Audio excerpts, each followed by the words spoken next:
EPF न्यूनतम pension 5,000 रुपये तक बढ़ेगी या उससे ज़्यादा। तो ऐसी खबरों के लिए हमारे चैनल को सब्सक्राइब करें, वीडियो को लाइक करें, शेयर करें। तो चलिए मैं न्यूज़ को आगे आपको बताता हूँ। पिछले कुछ वर्षों में ईपीएफओ की बैठक हुई थी, उसी के बाद इस प्रकार की न्यूज़ें बार बार निकल के आती है कि ईपीएफ न्यूनतम पेंशन 5,000 या 7,500 रुपये होने वाली है। कई बार तो ईपीएफ पेंशन 9,000 रुपये तक हो जाएगी, ऐसी खबरें भी अपने को मिलती है।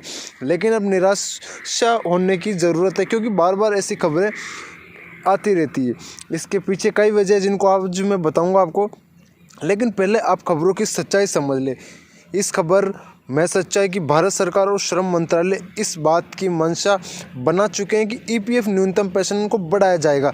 इसकी पुष्टि प्रधानमंत्री जी के कुछ भाषणों से मिले संकेतों के आधार पर की जा सकती है। इसके अलावा इस बात की मांग चल रही है कि पेंशन को पूरी सैलरी के आधार पर कैलकुलेशन किया जाए या विषय के आधार पर। लोग कोर्ट के फैसले का इंतजार कर रहे थे। यदि ऐसा होता है तो स्वतः ही आपकी पेंशन बढ़ जाएगी। और दूसरी बात यह भी सच है कि पिछले 2 वर्षों में ईपीएफ की कई बैठकें हो चुकी है, लेकिन अभी तक ईपीएफ न्यूनतम पेंशन 5,000 रुपये तक की कोई खबर सामने नहीं आई है। जी हाँ दोस्तों, ईपीएफ न्यूनतम पेंशन 5,000 रुपये की सच्चाई क्या है वो भी मैं आपको बताने जा रहा हूँ। पिछले 2 वर्षों से भी ज़्यादा समय तक पूरे देश कोविड की मार झेल रहा है। कई लोगों की नौकरियां गई है, कई लोगों का रोज़गार भी बंद हुआ है।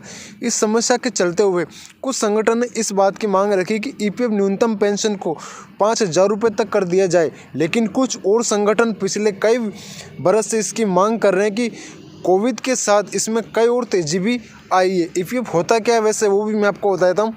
यदि आपकी नौकरी पेशा है, हर महीने आपका 12% वेतन पीएफ खाते में जमा होता है और इतना ही पैसा आपकी कंपनी या संस्था की तरफ से भी इसी खाते में जमा किया जाता है, तो इसका लाभ आपको फंड और पेंशन के तौर पर रिटायरमेंट के बाद मिलता है। वास्तव में पीएफ में सैलरी की अधिकतम सीमा 1,500 रुपये है। इस प्रकार से पेंशन फंड में हर महीने बहुत कम पैसे जमा हो पाते हैं। इसलिए लोगों के अच्छे भविष्य की तलाश में अच्छे पेंशन की मांग कर रहे हैं। तो ये सारा इसका जो अपना वीडियो है, इसका निष्कर्ष क्या है वो मैं बताने जा रहा हूँ। अभी हाल ही में खबर सामने आ रही है कि ईपीएफओ एक नई पेंशन स्कीम लाने की योजना बना रही है। इस योजना में फिक्स पेंशन राशि चुनने का मौका मिल सकता है तथा इसमें सेल्फ एम्प्लॉय और प्राइवेट एम्प्लॉय दोनों शामिल हो सकते हैं। अगर चैनल ने अभी तक आपको सब्सक्राइब नहीं किया तो चैनल को सब्सक्राइब कर ले, ऐसे ही लेटेस्ट ईपीएफ रिलेटेड न्यूज़ के लिए।